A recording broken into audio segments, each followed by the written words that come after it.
We will vote today to reopen the government. There was no way to pretty it up. Not even one full business day into the government shutdown, and Democrats threw in their cards in exchange for almost nothing from the Republicans. So the Democratic Senate leader Chuck Schumer did his best to make sure that his defeat would not be scored as the president's victory. Since our meeting in the Oval Office on Friday, the president and I have not spoken, and the White House refused to engage in negotiations over the weekend. The great deal-making president sat on the sidelines. It's been a roller coaster ride that started nearly 2 weeks ago with this. What about a clean DACA bill now? The president invited cameras to record his immigration horse trading with Democrats and Republicans, and yet he seemed not to understand what was going on. I think that's what she's saying. I think she's saying something different. At least a couple of times he left the impression he didn't much care what was in a deal. I'm signing it. I mean, I will be signing it. I'm not going to say, oh, gee, I want this or I want that. I'll be signing it. But his staff went to work on him. In a meeting a couple of days later, the president took a hard line and reportedly even described some immigrants in language so vulgar, it led to this scene. Mr. President, are you a racist?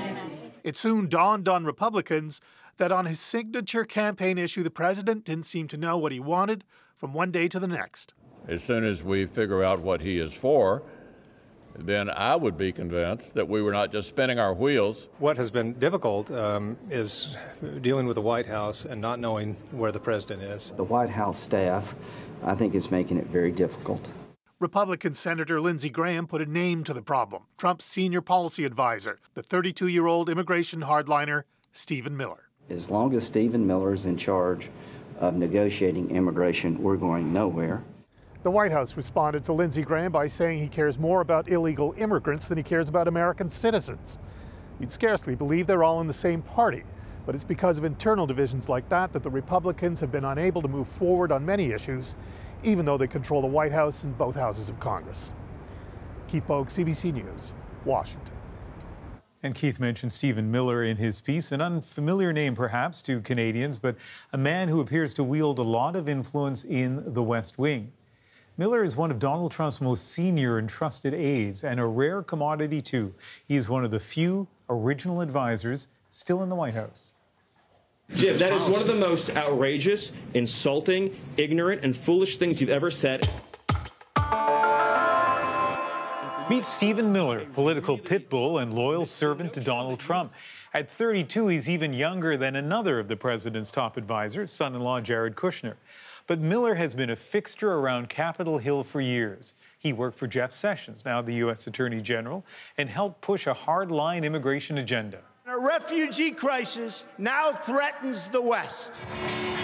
Miller wrote the speech Trump gave to the Republican National Convention that year, and as part of the president's inner circle, he helped craft the travel ban and other controversial immigration policies. Mr. Miller wants to restrict legal immigration at a time we have a worker shortage.